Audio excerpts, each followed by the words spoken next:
Good evening, friends and family. Thank you again for coming to another night with Repair, Restore, and Grow Black Communities.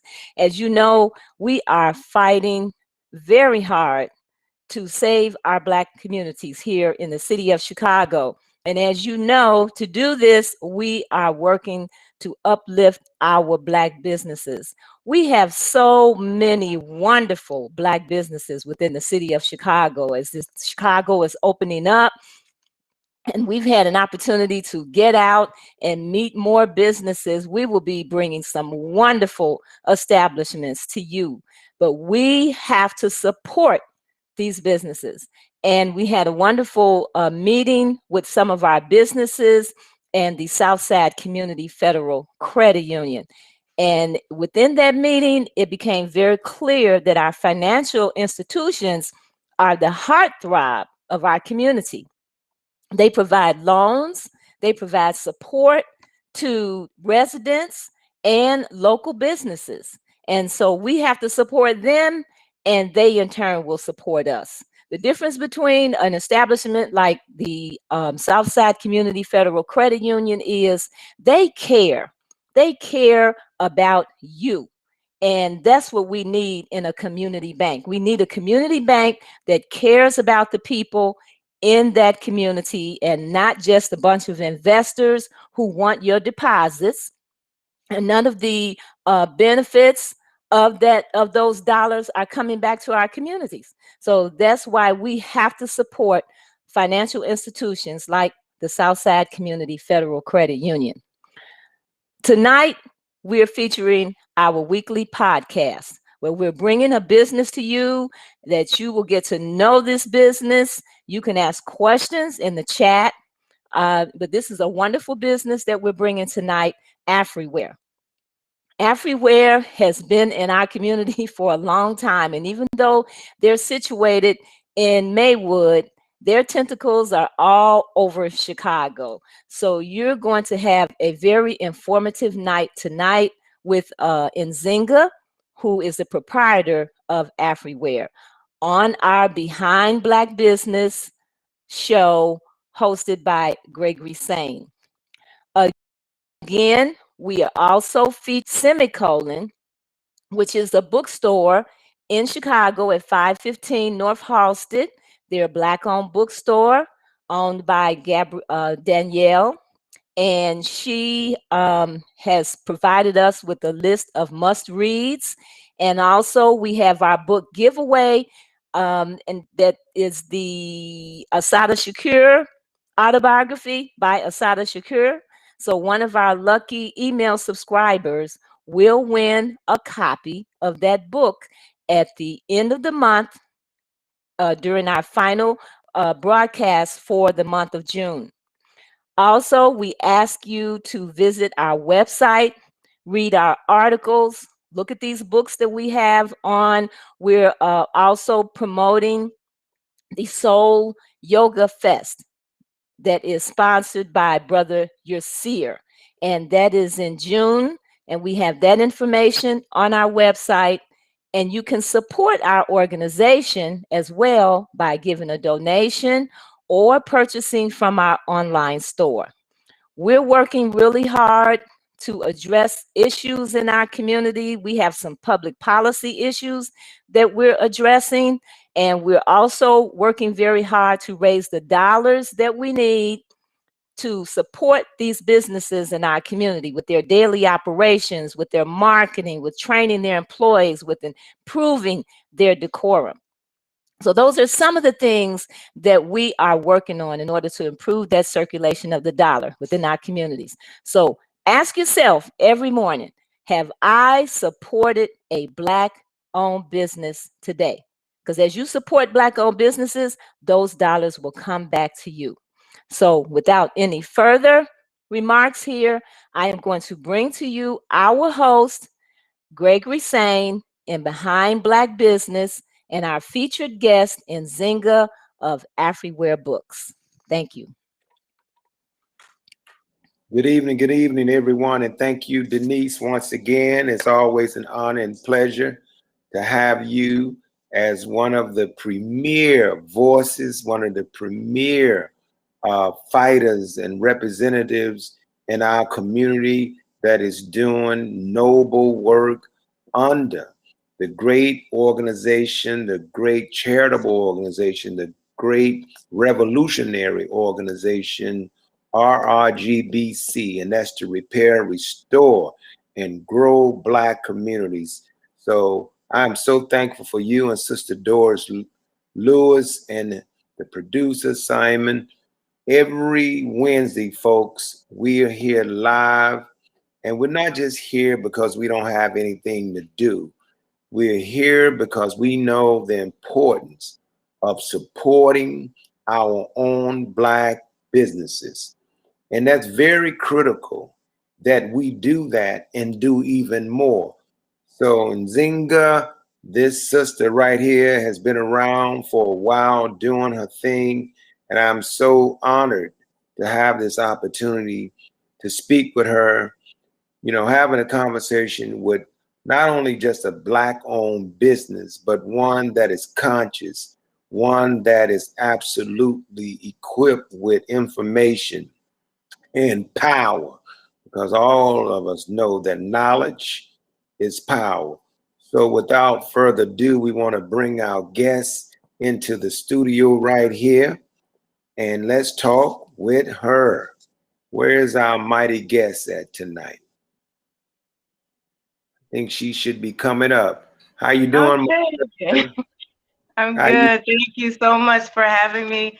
It's a pleasure and an honor to have been invited, and I just appreciate the focus that the team has in championing support of Black business. I can't think of a better cause. Absolutely. I think we should be Facebook Live. I don't know if we went live on Facebook. I was trying to find it to share also. So Simon, make sure that we are live on Facebook. I know we're live on YouTube and from the website, but I know you might want to share it with your friends on there. And I was looking for it because I typically share it myself, and I was not able to connect with it tonight. Not yet, at least. So hopefully it's coming up. But let me just say this while we're waiting on that. I remember meeting you. I think we had this is a while back. Lord knows, don't date me on this, but it was some event. And we had some kind of discussion, I think, at your bookstore. It was some kind of forum. I just recall, and I was trying to think of the people that was there. I doubt if it was the New Black Leadership Coalition, but it was a group of us. I know I was invited to a meeting there, but nevertheless, we've had so many. We've had many over the years, for sure. Right. Did you see the Facebook link? Because I didn't see it. Did you get to share it? Okay. What happened is when I did try to share it, all of a sudden everything was freezing up. Oh, that's all. So, don't worry about it. Yeah. So I clicked off of it. I don't know why. Normally I can, and but I wasn't able to. I don't know. I see some of the older shows on there. When I tried to do it, it just wouldn't let me access it tonight. But that's okay. Yeah, because we can share it after, right? Yeah, we can share it after. Yeah, we can definitely share it after this. Great. I'll definitely commit to that. Yeah. Yep. So for me, it's always an honor. When we talk about a bookstore, and we know that a lot of people are doing transactions, businesses over the internet.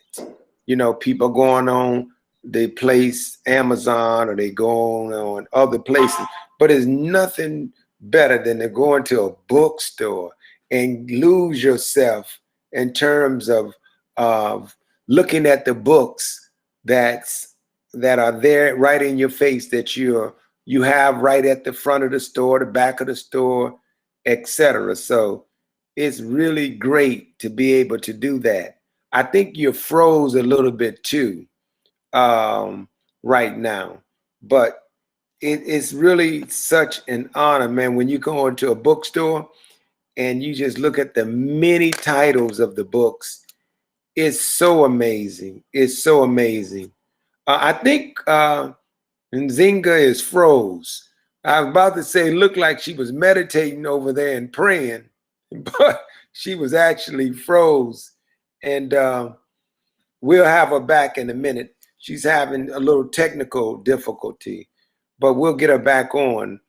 And if you can hear me, Nzingha, you can come right on in and respond to some of the things that I'm saying as it relates to the bookstore and etc.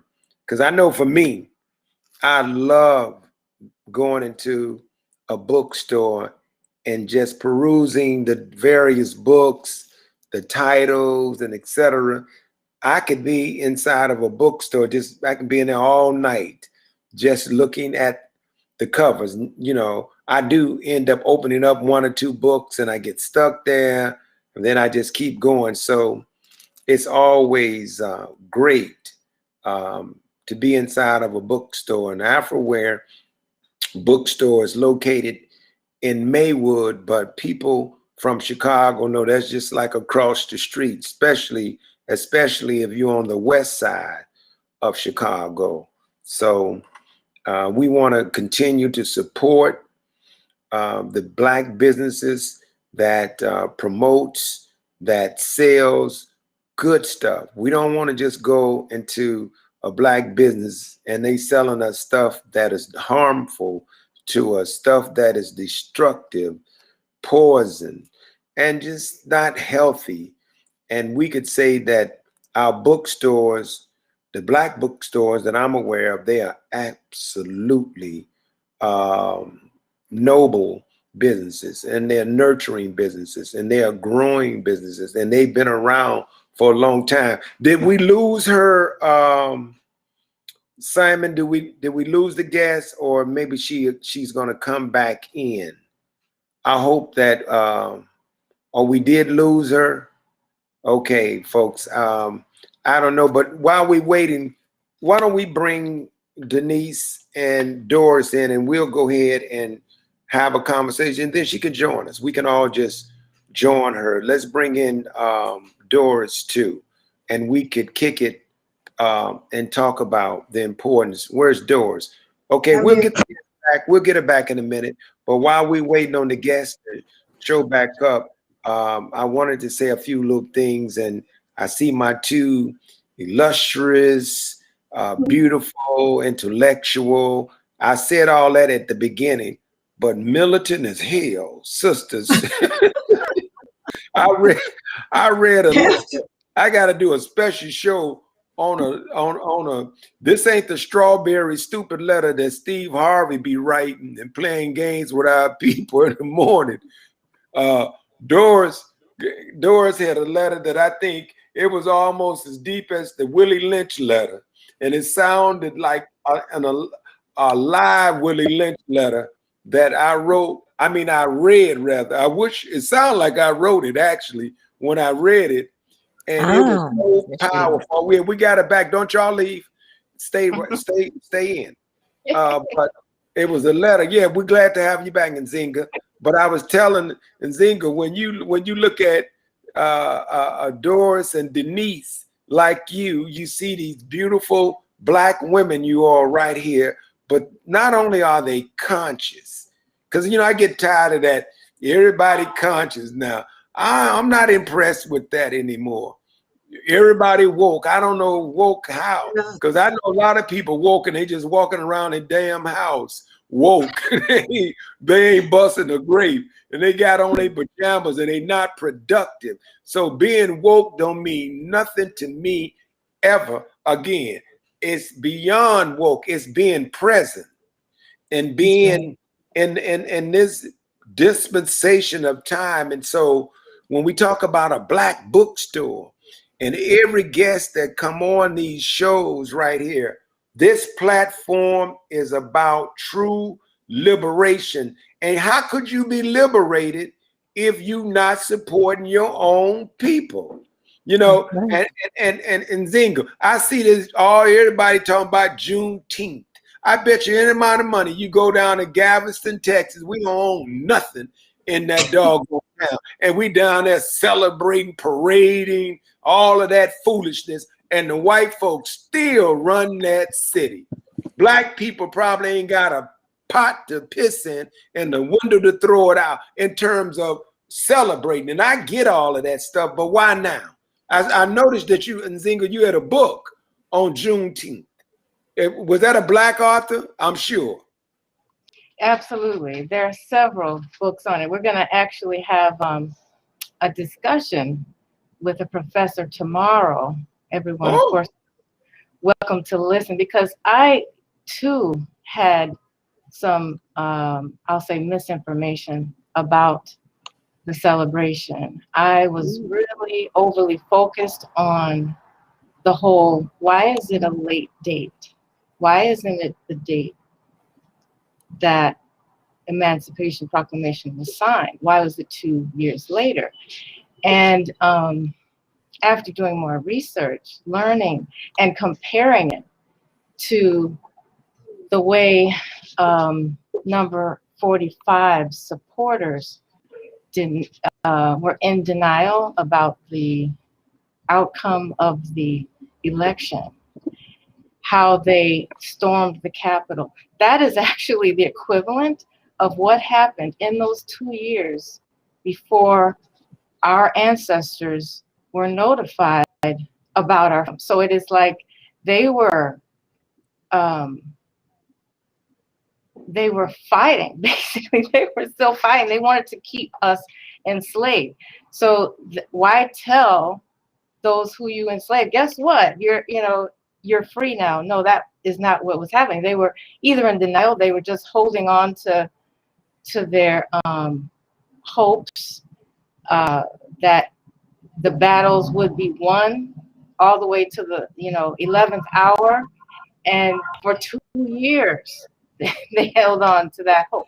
So while it may seem as if it's a late date, while it may seem premature, I do feel that it is important for us to celebrate even the smallest of victories. It doesn't mean the fight is over, because of course, there's plenty of work to be done.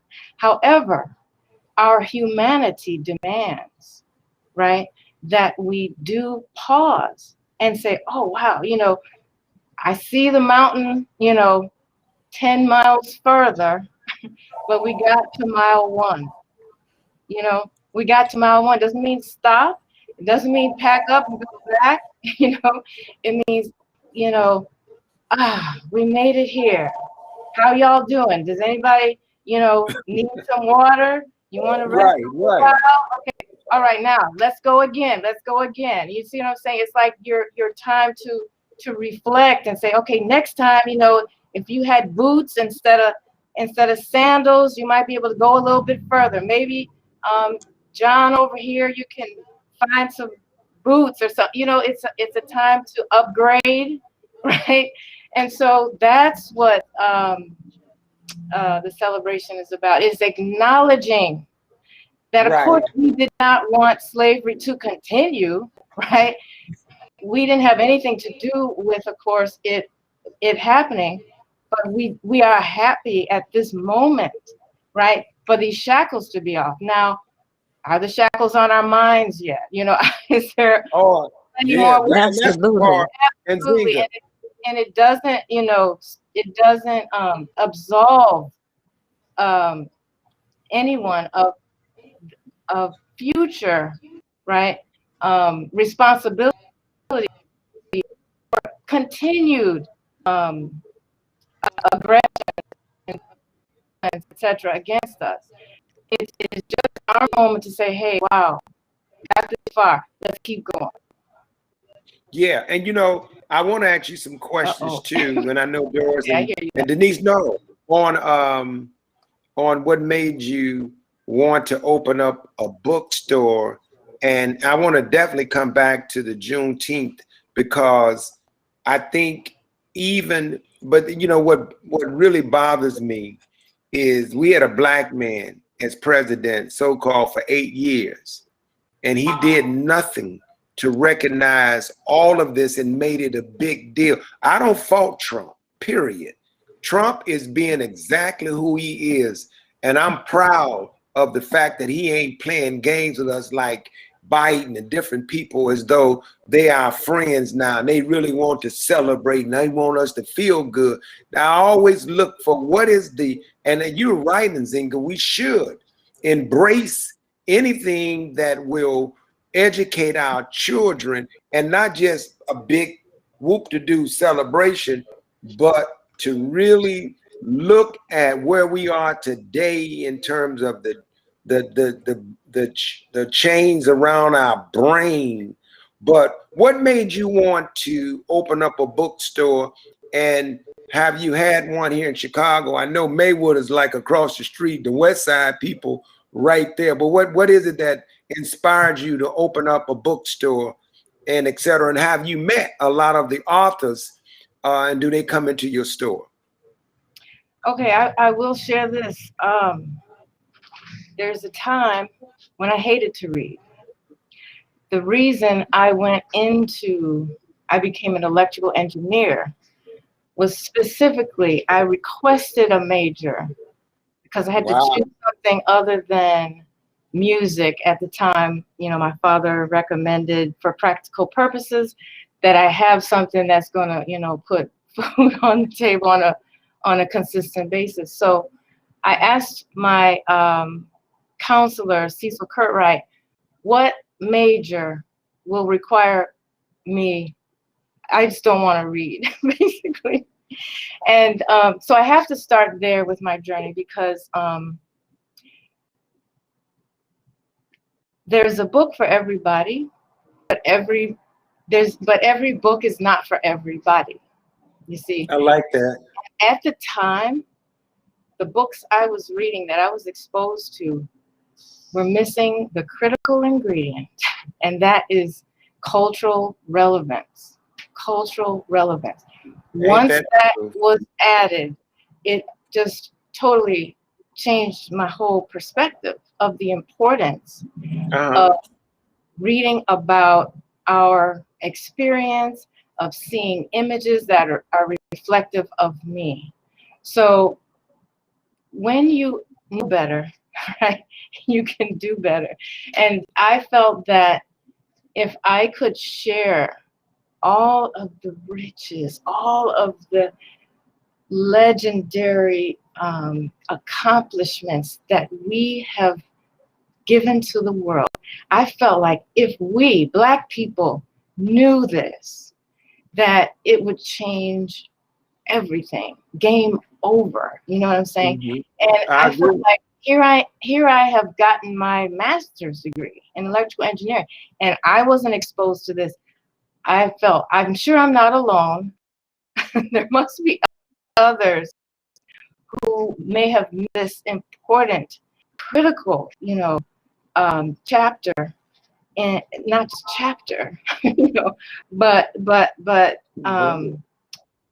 complete landscape of understanding. There were others who didn't know this, and once exposed to that, you walk taller. You have just a different confidence in how you speak, how you approach the world, how you demand that others treat you. And I really felt, and I still feel, that is the missing ingredient from public school books. And I've been told that by young people who were exposed to our book fairs. We'll come sometimes on site, and the young people will look through these books and they say, wow, if we had these books in our school, you know, and I'm at their school, if we had these books in our school, I would love to read. Oh, wow.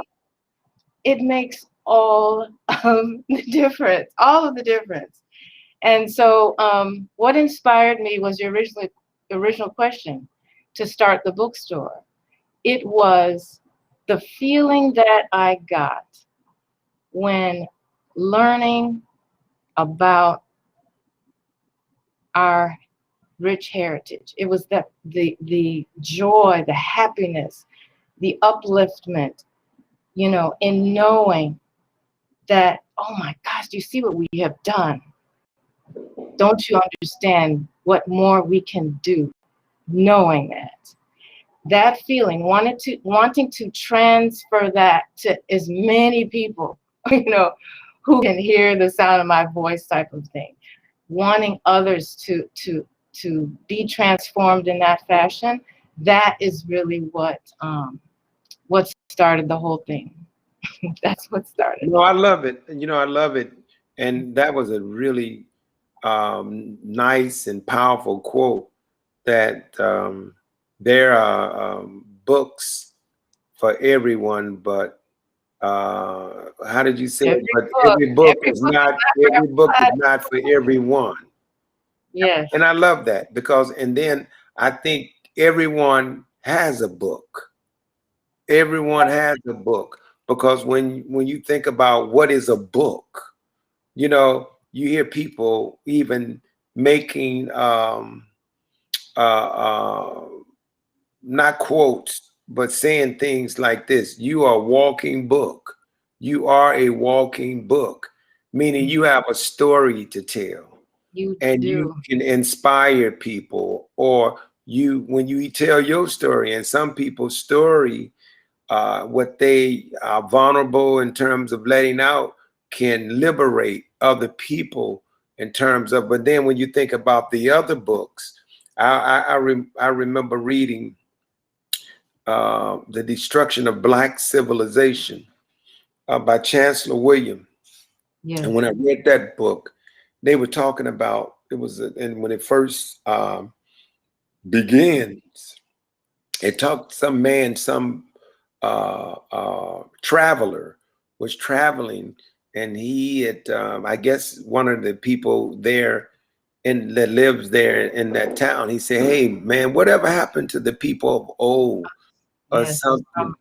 Right. And, right. And he said, "Oh," he said, they died." He said, "They died." He said, "Yeah, because they forgot their history." Forgot their history. Exactly.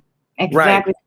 That's the missing ingredient. That's the most powerful weapon that we have, is in knowing who we were, because then we will know who we can become again, and you know, and even greater.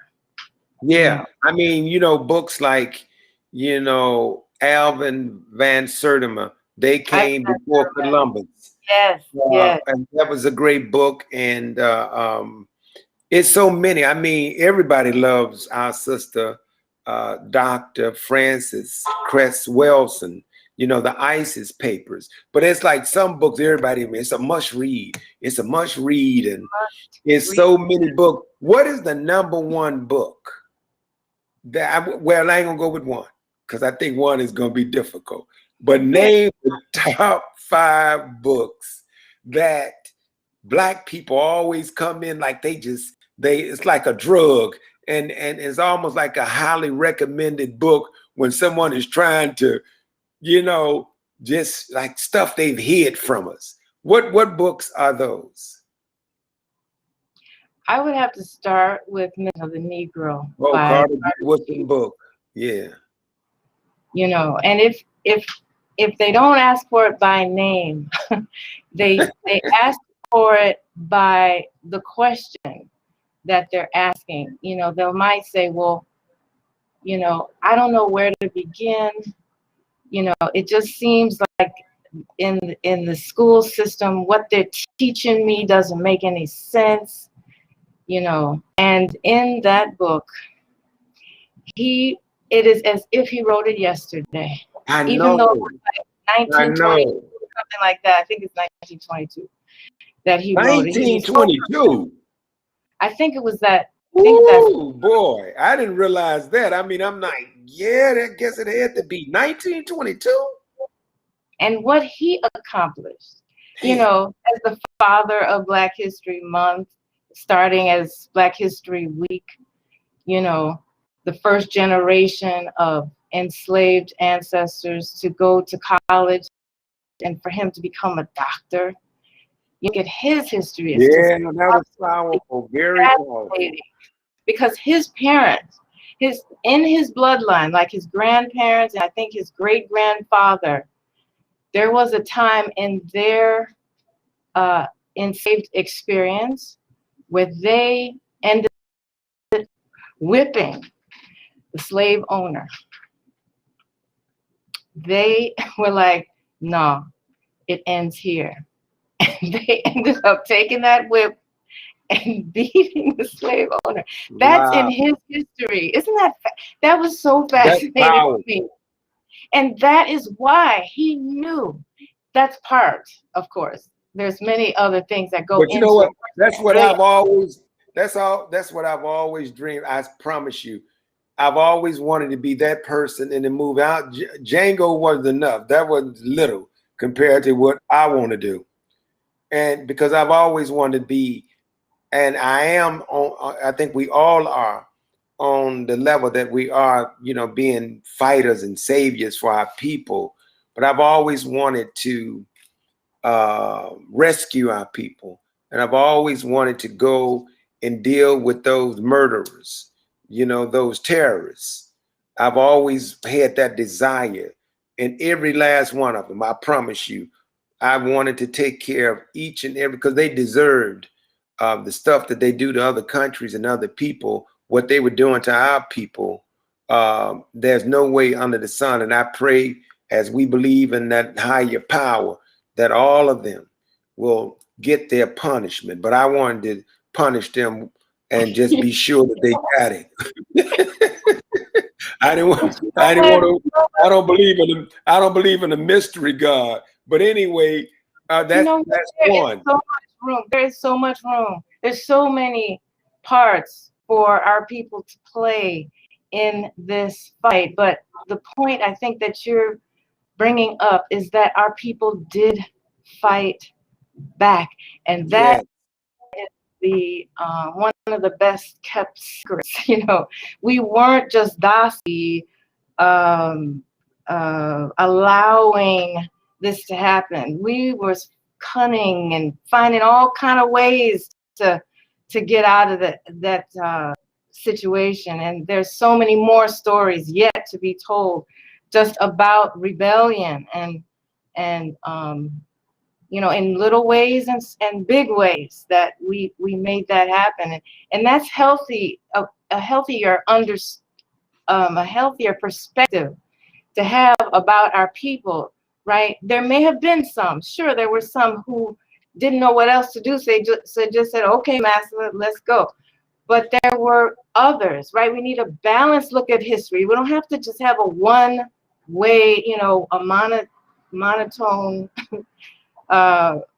look on our history, because it is it's filled with a potpourri of experiences, and that's what we need to learn about, right? So that we Yeah. can find the one that fits us and move with that. And so it sounds like you found your you found yours. Mine is Well, right. let me I tell you gotta something. The start with books the are mind. I gotta maternal. start with the mind. That's where my Right. thing. And I think it's even more powerful than we know. Like that whole ability to stop bullets and stuff like that. You know, don't get me started. No, let me tell you something. I promise you, I've always felt like that. And that's why I was getting ready to get into this, you know, and we'll talk about it in the end because, you know, I think about just so much of what Doris had sent a letter to the elected officials and others. And it was very troubling reading it of just the fact that they have been so neglectful. They've been so quiet. Some of them have been, unfortunately, they've been derelict in their duties. And when I think about books and information, that's why I wanted to know the top 5. And I know the miseducation of the Negro, because the thing that I always remember about that book is what I've heard even the Honorable Minister Farrakhan say. He's like, that book right there, when Carter G. Woodson said, he said, we still operating like that today, where you ain't got to tell some of these Negroes to go to the back door. They go automatic. They're And gonna if make it's it not a for back door, they're going to make a back door. And so books like that are so powerful. What about if there was a book, and you mentioned that one, a couple of more books that made you feel like you had so much power to not just transform yourself, but you could share some of what was in that book with people, and you quote it often. Besides the Miseducation of the Negro, what's another book that you recommend? Okay, keeping in line with the team's focus of supporting Black business, that book is Black Economics. In that book by Dr. Jawanza Kunjufu, again written, I think, 19. Is our worksheets, and that put my whole spending habits in black and white, and I couldn't, you know, it only added up to 99% of my money being spent outside of the community. There was no other conclusion to come to. And I love how he says, okay, how about, you know, for your rent? Where does that money, how much is it? You know, what is it for? And what's the ethnicity of the person that you're paying it to? Food, clothing, and shelter. You know, those are the top 3, you know, Wow. and all of them at the time, thankfully, I can look back and that's changed. My favorite book by Jawanza was, well, one of them was The Destruction of, I'm sorry, the black, what was the black boy? The Conspiracy to Destroy Little Black Boy. Yeah, when he points out in that book about the 3rd grade syndrome. And after 3rd grade, that's when it becomes so obvious, the decline in little boys because of the identity crisis. I worked with Jawanza when I was with the Chicago Urban League. I was running the Urban League's Male Responsibility Program.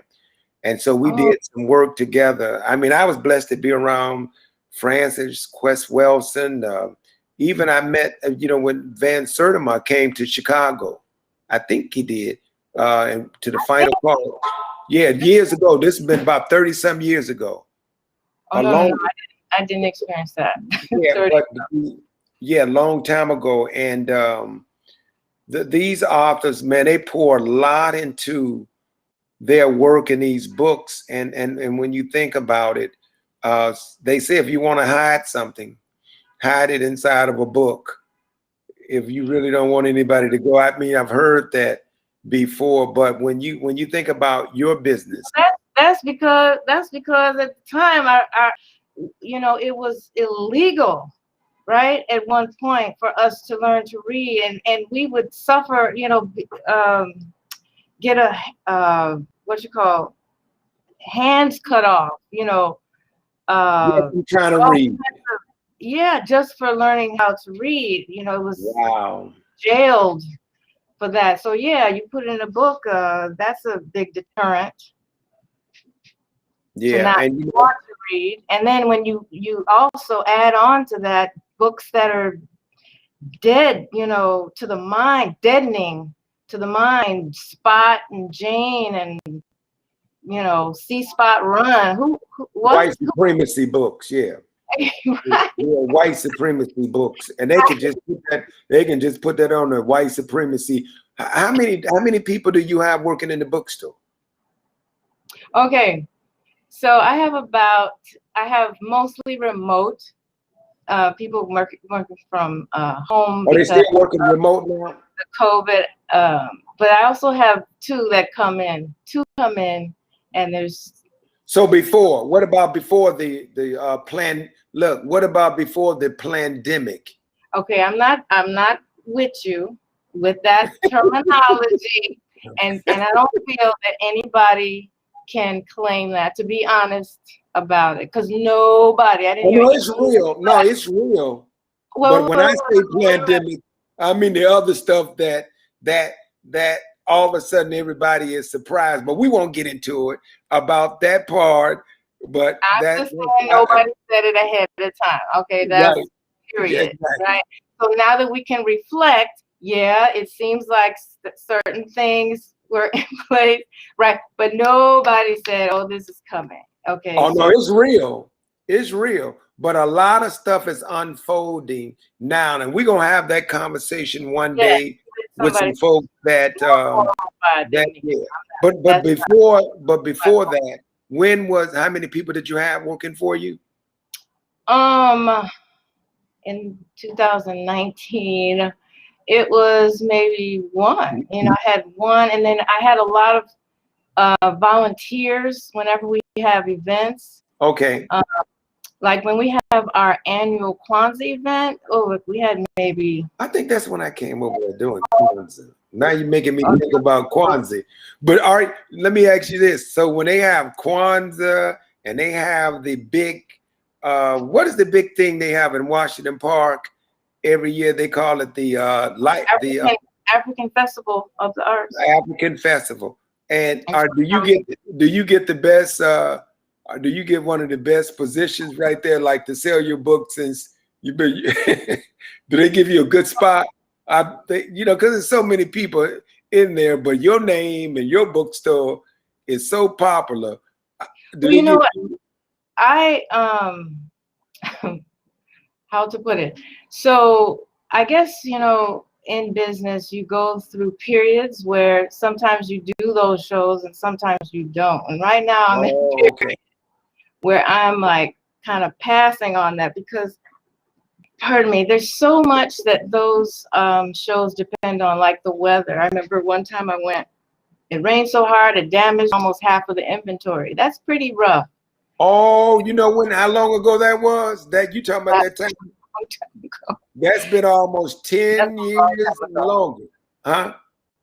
Say that again, Nzingha. It was definitely a long time ago, and it's definitely a challenge to recover from, you know. And so I now really am quite selective about which events that we attend and create our own events.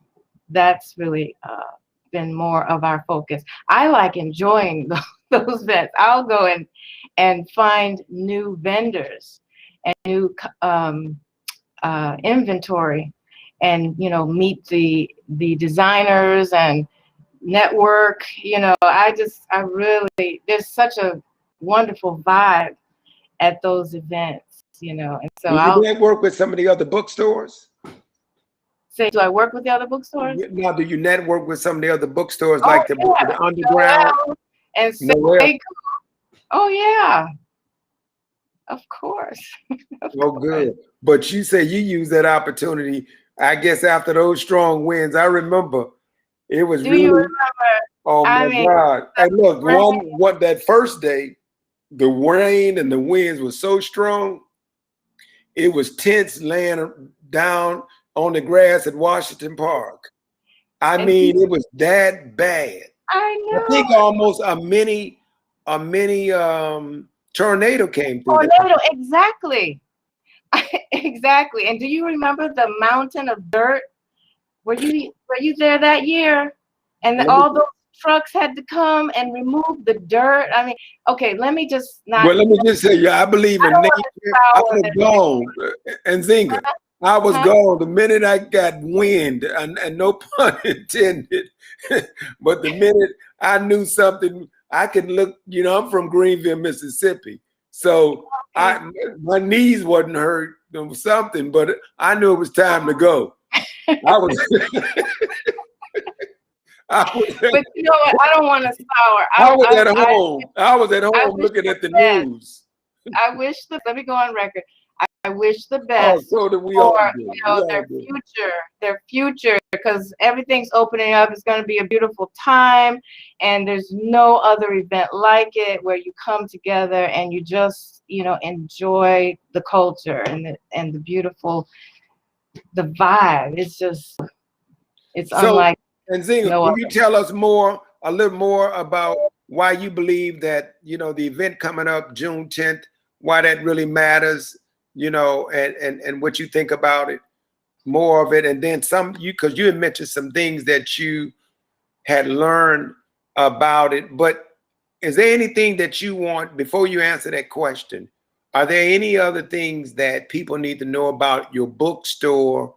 We know it's located at 1701 First Avenue, and that's a Suite 400 in Maywood, Illinois. Is there anything else we should know about you or the bookstore, your history? How long has the bookstore been open? Did you say that? I did. 1993, 28 years. Not 28 years. Yeah, Wow. yeah. You look 28. You look 28. Your check's in the mail. My check's in the mail. So go back to June 10th. Juneteenth. Okay, Juneteenth. Okay, is there anything else to talk about the bookstore? Please go to our website, www.afriwarebooks.com. We're always adding new categories. I blog. I also have a podcast. When it comes to Juneteenth What event, about your podcast?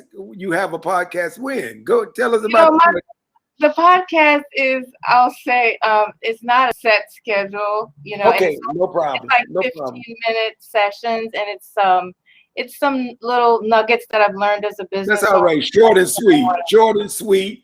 Short and sweet. People. Yeah. Okay. And then yes, I have a blog as well. Okay. So about Juneteenth. First of all, it's an exciting event because joining forces with a Black-owned art gallery, and thank you for that, named Mahogany Gallery in Wisconsin, and which is just a beautiful thing to have two businesses come together. And it just so happens that we both are located in areas that are officially designated as Underground Railroad sites. So Racine, Wisconsin, and Maywood, Illinois, have great things in common, and we're really happy that Professor Garrett Scott can, dispel some of the myths that are associated with the celebration, and also we use events like this, any event, right? Valentine's Day, Christmas, you can use any event, mainstream or otherwise, as a tool for teaching. You can make it, this is our part of our power. You can make it what it needs to be, right? By teaching, right? Using an opportunity to talk about, well, what was the enslavement period like? One of the things that we just mentioned about, there was a time when it was illegal to even learn to read. Some of the young folks today who are exposed to Google, right, might not even be able to fathom that. And that may lead to a deeper appreciation, right, for reading in general. And so yeah, that's my take on mainstream holidays and otherwise. We can shape shift it, right? We can mold it. We can add our energy into it to make it what it needs to be, because we are at the helm, right? We are conducting our business, and we can, if nothing else, you can use it to talk about what not to do, right? Sometimes that is an important lesson, right? No, I think that's very important because it is really, we have to be really clear about there's some people who are going to attend that really are absolutely hungry for knowledge, information, and they're trying to find ways of uniting our people, collective, positive, powerful energy. And unfortunately, there's just some of our people, too many, that are not interested whatsoever for now, because they are disconnected and have been damaged. And that's why reparation means to repair. And this organization, RRGBC, is about repairing, restoring, and growing Black businesses. And we have to be our own blessing. And that is, we have to do the repairing while we waiting on the government or be benevolent white man or whoever to come and rescue us. And I don't think that's ever going to happen, period. We have to be our own change, and we have to be our own blessing, because we've been blessed, and what power we have that's deposited in us. And I love your positive attitude. I think we need that. I'm a little more, what's the word? Just, I don't have a lot of confidence whatsoever in this system, but we need both, we need both. And that's why I've never doubted everything about Dr. King, when I read some of his books, but I was a Malcolm person because I knew in the end, Dr. King, I was a baby coming up, but Dr. King came to the realization, and a lot of people don't know that information about him because they always talk about the I have a dream stuff. But Dr. King was very much in the latter years woke in terms of what was happening. And he felt like he was integrating Black people into a burning building. And so the philosophy that Brother Malcolm and the work, or the whole ideology and the mindset of Brother Malcolm, they both at that point realized that, you know what, we have to become a family. Oh, I love it. What book was that? What book is that? Is that the autobiography? No. I couldn't help myself. No, this is it just came out 2020. What is it called? The Dead. I think it's so thick. Oh, I love reading every single page. Give the title again. Give that title. The Dead. There we go. Here we go. The Dead Are Arising. Oh, the boy. Life of Malcolm X. Oh gosh, this like book is good. What's different about that book than all the other ones? I'm glad you brought that up. What's different about that particular book, say, with the book that our brother Alex Haley. So, and even we know the movie was just whatever, but what's different about that book? Well, okay, I'll give you one thing. There's so many, but I'll give you one thing. In Alex Haley, in the book, in the autobiography, that Malcolm's brother, Malcolm X's, father. Wait, which part do I want to tell you? Okay, that the Ku Klux Klan came looking for Malcolm X's father at one point. That. Yeah. And because Malcolm was telling the story, there was a limited, I'll say, amount of information he could possibly have told about that incident. However, in this book, Les Payne, who is now deceased, and his daughter Tamara has, brought that book into fruition. His brother gave the details of what happened. And when I read that. So basically, they didn't just come visiting, knocking on the door. They came on their horses. They came with torch in hand. So you know that they didn't want to leave empty-handed, right? That's They right. were they were ready. And so can you imagine meeting them at the door as Sister Little, Malcolm's mother, met them at the door. She had little children, and Malcolm's father was not home. So she had to say something. Now, they probably would have wanted to take her, right? Right. They probably could have taken one of her sons at that time. But she had the presence of mind, because right later we learned, okay, she lost her mind, right? But we didn't have enough of an understanding of her brilliance that she demonstrated the night they came looking for him. What she said when she counseled her son afterwards, she talked to him about it, because they left empty-handed, did nothing to her. So you know she had to say something. She said, she said, and I'm paraphrasing, she said something like, you can't let them know that what they're saying is bothering you, right? Because it's like, she said, when you throw a dart and you hit the target, you get a certain feeling. But if you miss the target, it doesn't give you the same feeling. So she did not give them that feeling that they was hitting her target, that it was triggering her or anything like that. That's how smooth she was.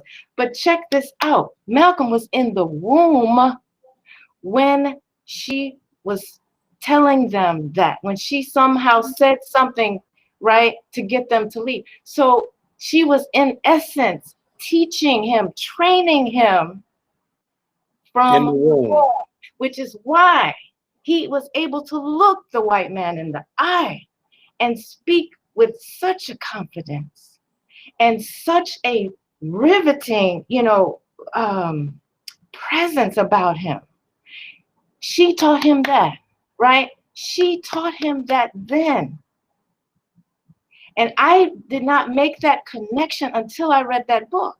I knew that they came looking for him, right, for Malcolm's father.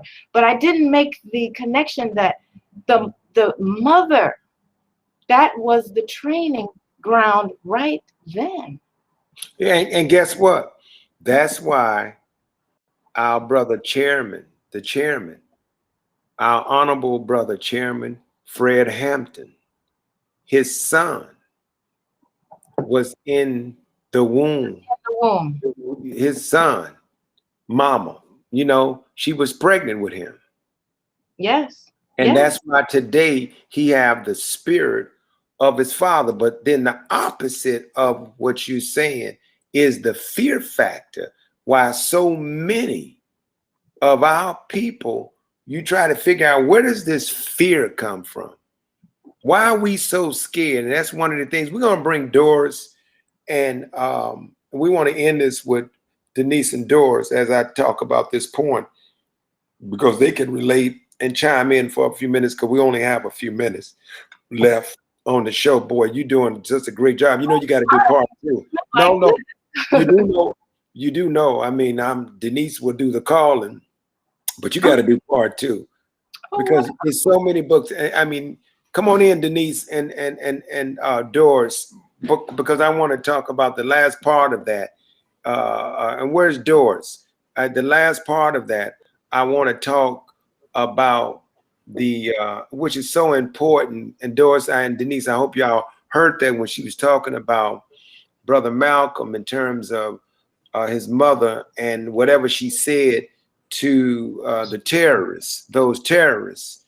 And while Malcolm was, in her stomach, Malcolm was there. And the same thing with Brother Fred, but Doris always talk about, why are you all so damn scared? Why are you so afraid? And I think that connects with the fact that fear is not just something, somebody, I think people are born with it. It's transferred inside of the minds, the heart, and the energy, because it makes no sense to be so damn scared like you gonna be here forever. And so, that bothered me when you were saying that, because our people today, they operate like they scared of every damn thing, man. And You know what? If you would, whatever it is that you are afraid of, if you would challenge it, it's just a natural emotion. But you've got to be able to challenge whatever it is that you are afraid of. And today in Zing, I was listening to an audio about what you're about Malcolm and his mother and those gangsters coming to her house. So it's so much we can say. But let me just make reference to, okay, all right, it's good. But let's not allow, see, Juneteenth and these holidays, they're comfortable for whites. They'll do that. They gave us Dr. King's Day. They're giving us Juneteenth. But where is the economic piece to this? There is no economic piece. And we cannot allow Black politicians who are up there with Joe Biden forget about the fact that, okay, you have given us Juneteenth, but where is the economic piece? And see, white people are going to play us with this, but they think when they pass these kinds of bills or laws that they've done something. You can pass Juneteenth, but you're having a problem with HR 40. You're having a problem with passing the George Floyd Act. So we have the white folks with all of their tricks, because they're forever coming up with tricks. And we get drowned in their tricks and forget about the real problem. That is that Black folk, we're right back in hundreds today. If you understand history, we're right back in the 1800s in the 21st century. Where is the economic piece with the the Black elected officials here in Chicago? They don't have an economic plan for Black people. They do not have one. They have one for the Asians. They have one for the Mexicans. They have one for all these people from Latin and Central America. And they have a plan for the Arabs. They have an economic plan for everybody but Black people. That's why our communities are looking the way they are. We do not have money. We are poor. We are poor because for over 400 and some years, they've taken our wealth, even with what's going on with our young people. And that is very sad. But America created this monster that we're trying to deal with today. Because let's look at Inglewood. What has Lori Lightfoot, what has any of these mayors done for Inglewood and other poor Black communities in Chicago? What have the ministers done? What have the politicians? They have not done anything. They don't have an economic plan for our young men and women. They don't have one. And we have got to put the pressure on Black elected officials, because we go back to what Malcolm said. We've got to move these people out of the way.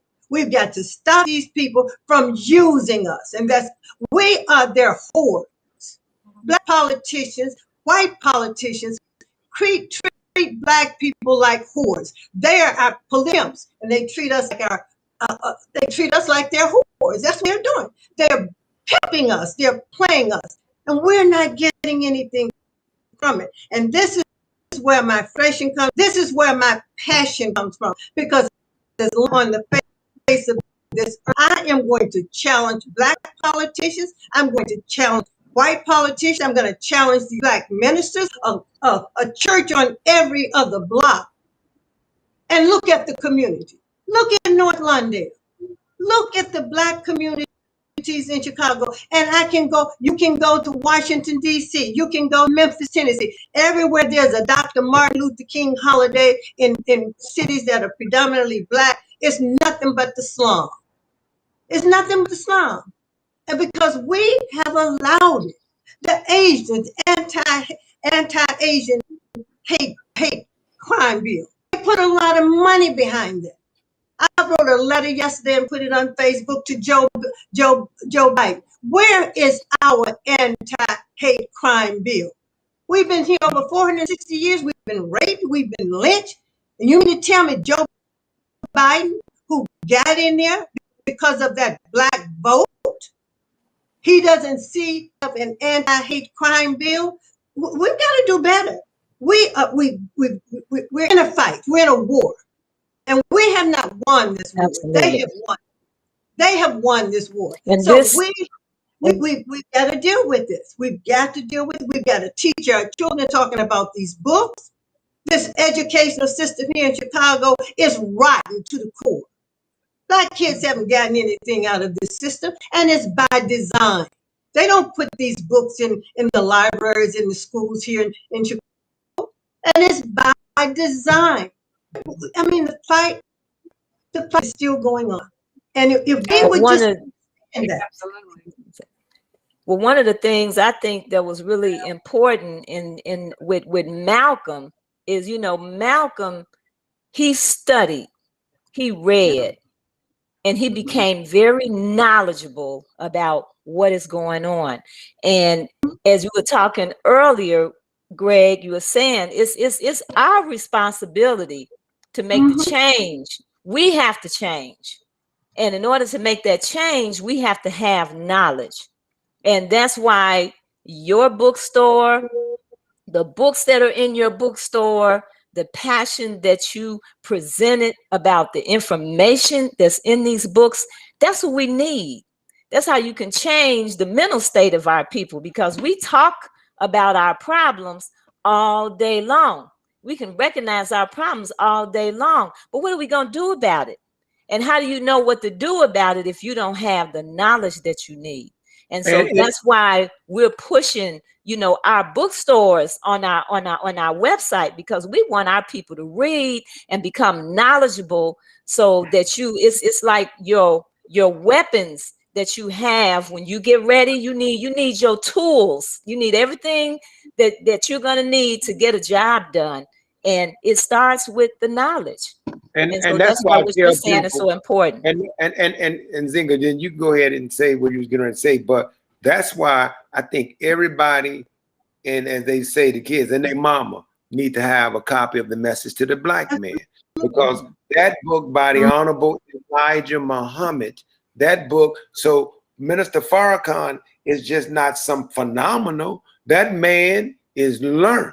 I mean, from history to the Quran to the Bible, travel, and that's what equips him. He can go on stage, I don't care who you is, and say you don't like him, etc. But guess what? You can't out debate him. You ain't gonna make him look stupid, and that's why, because, and he referenced many of the books that's right there at Afriware or wherever, the underground. This man have read those books, and he promote those authors because he realized knowledge is power. Go ahead, Nzingha. What were you going to say? Because you're on here with these two militant sisters. So go ahead. Right on with the passion and their messages that I stand in solidarity with. First thing I was going to say is my book for that kind of on the ground training is Message to the People. I love that book by Marcus Garvey. But I also was thinking of Harriet Tubman and how she said, I could have freed more. They had known they were slaves. That's right. Exactly. And that's why what you said about education, you know, that's why it takes us right back to that education, because more of us can free ourselves when we understand that what's going on is there's some changes that need to be made, to put it, you know, as an understatement. There's some changes that need to be made, and it is the next generation. It's all of us who have to play our part, and there's a part for everyone. No part is too small, right? Start with the ground beneath your feet is what Dr. Welsing used to say when she came to the book. Just start right there, because it can definitely seem overwhelming. And then the last thing I can close with is that I think it's important that all of us always reflect that there was a time when we, you know, weren't in a state of understanding the importance of That's right. our plight, and so, you know, it's always a delicate, I'll say a delicate, you know, conversation when someone is just starting on their way and they're like, well, I don't know what to do. Where have I, you know, where has all of this been? You know, there's plenty of books that you can start from. There's DVDs, you know, there's plenty of places to start, and it's okay, because all of us, there was a time when we didn't know, and we still don't know. Okay, let's say that. But we still don't know. There's so much to learn about our history, because it has been hidden, and it has been diluted, completely turned inside out. There have been lies, you know, told, and so there's a lot of sifting that has to be done. It's a lifetime event, and it's just the most rewarding experience. Once you start finding these these gemstones, you know, it's like a treasure hunt when you find these aspects of our history that are just so empowering, and that's what, you know, keeps me going, is, you know, there's always something more. There's always something more, and that in and of itself is contributing to our collective freedom. Is each one of us being curious enough to say, hey, wait, what they say about Malcolm, that doesn't sound right. Let me check further. Let me go back. Let me go to a primary resource, somebody who saw him directly. You know, that's always a key. You don't want somebody who interviewed somebody who interviewed somebody. If you can get the words first from the person themselves, that's number one. Next is if it's somebody who lived during the same time as them, and just always, if it doesn't feel right, if it doesn't sit right with you, do not rest until it does, and find the teacher. If it's not your teacher in school that gives you an answer that is satisfying, go beyond your classroom, go to Google, go, you know, go where you need to go to find your answers, because you deserve to know the truth. And the truth does. And be careful with Google. Yeah, go to Google, but be careful with Google, because Google, what they call that, I forgot what they call it, but how Google have it set up for you to ingest certain type of books, certain type of information. They got this thing all figured out, and but you're right. That's why we need people on the ground like you and others, because we realize that our people are not. I mean, when they start talking about that Black history was that Black history have to be taught inside of the schools, then they should have called all of the owners of bookstores and etc. And they should have been meeting with you all about that curriculum, because you know certain books will inspire our people. And we ain't talking about the typical books just gonna make you feel good, and then you don't even realize, and you go a little further, that some of those books that you call Black history are Negroes. You dig? Who were afraid of telling all of the truth about our sojourn, because they wanted to water it down, because they was about going along to get along with the enemies of our people. And we have to point. I mean, I like my boy Claude Anderson book, Powernomics. You know, that's a powerful book, because he don't take no prisoners in that book. And he calling a spade, as far as here is a design, here is a blueprint, how we need to do what we need to do to get out this dilemma. And it ain't all about just, you know, dates and times and this was what happened. Hell no, we need solutions. We need the map. We need the answers. And we just don't need just because knowledge without without connecting it to the, but we got to go. The producer didn't call me. Well, let me just say this. Okay. Let me say this to Nzingha. Nzingha, I was a high school counselor in Racine, Wisconsin for 2 years back in 1983. So when I first went there, there were very few Black people in Racine. In fact, that's why I left Racine, because I said, you know what? These white kids don't need me. I need to go someplace where Black kids are. And that's when I decided to move to Chicago. Oh my goodness. Oh my goodness. Where we got to go, I got Wonderful. to be the ones that said, but that's why I said you got to come back and do Okay. you got to do part 2 and 3. All right. I know, because I think when we start pulling out different strategies and books and like the Black agendas and all of that, it's really it connects with the whole movement and of RRGBC. I mean, you know, it's like we really need to repair the minds, you know, restore the minds and grow. You know, it's one thing to grow Black businesses, but we don't have to reinvent the wheel. We got all of that stuff. We just got to use it before we lose it. So anyway, thank you for joining us tonight. Thank you, Nzingha, for coming.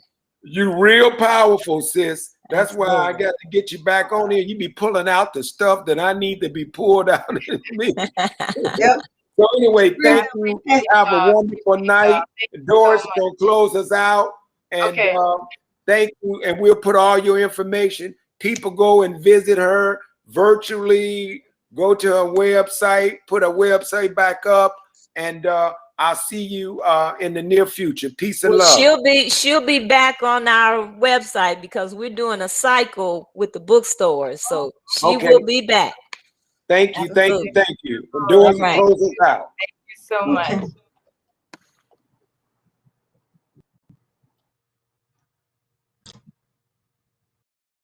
Family, thank you for tuning in tonight with our podcast. We do this every Wednesday night at 8 o'clock. We need your support, so go to rrgbc.org. We have a store. You can buy things from the store to help us, or you can go to rrgbc.org and donate. This is what we do every Wednesday night. We're trying to change the paradigm for Black people, not just in Chicago, but all over America.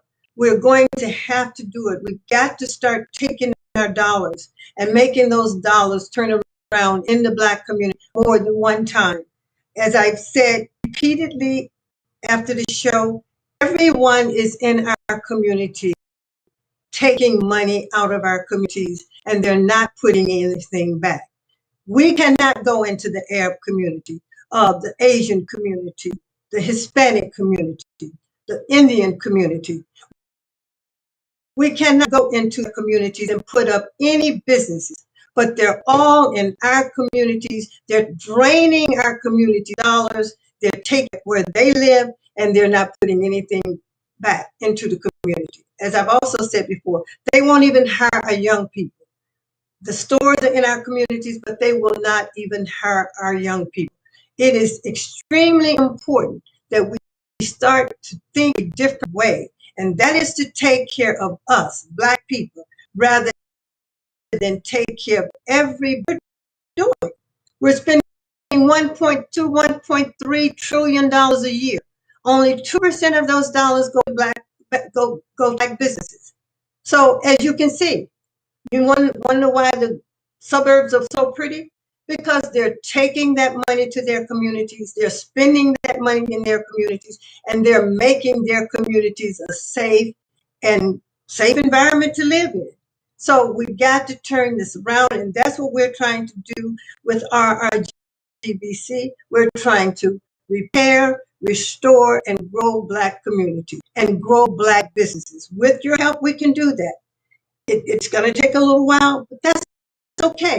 As long as we're persistent and consistent, we will be successful. But we got to start working on our mind, the way we think.